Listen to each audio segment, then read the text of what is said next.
शानज़े को माशाल्लाह उसकी बर्थडे पे तरह तरह के टॉयज़ मिले थे और एक से बढ़ के एक था, और आज वो वही देख रही थी।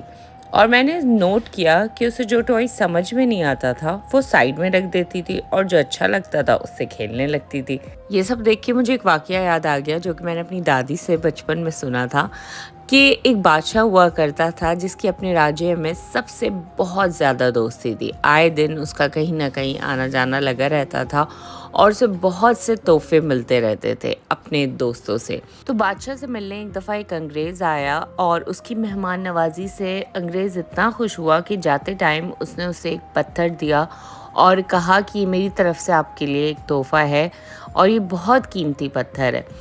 तो बादशाह को बहुत अच्छा लगा वो तोहफ़ा। बादशाह ने फ़ौरन अपने वज़ीर को कहा कि ये लो और किसी बड़े कारीगर के पास जाके इसकी एक अच्छी सी मूर्ति बनवा लो जो कि मैं अपने महल में रख सकूं। वो पत्थर लेके फ़ौरन वज़ीर एक बहुत बड़े कारीगर के पास गया और कहा कि इसकी एक बहुत अच्छी सी मूर्ति बना दो, ये बादशाह का हुक्म है, मगर सिर्फ 10 दिन में, जिसके बदले में तुम जो चाहोगे तुम्हें मिलेगा और 100 दिनार भी दिए जाएंगे। बस फिर क्या था, उस कारीगर ने उसी वक्त उस पत्थर पे काम करना शुरू कर दिया। अब जब उसने पहली चोट उस पे मारी तो वो टूटे ही ना। इस तरह करके उसने कोई 50 बार उस पे चोट मारी मगर वो टूट के ही ना दिया। तो वो बहुत परेशान हुआ, उसने कहा आखिर ये टूट क्यों नहीं रहा। तो उसने फिर एक लास्ट चोट मार के अंदाज़ा लगाया कि उसके बस की बात नहीं है। उसने सोचा जब इतनी चोटें मार के भी ये पत्थर नहीं टूट रहा है तो आगे इसने खाक टूटना है।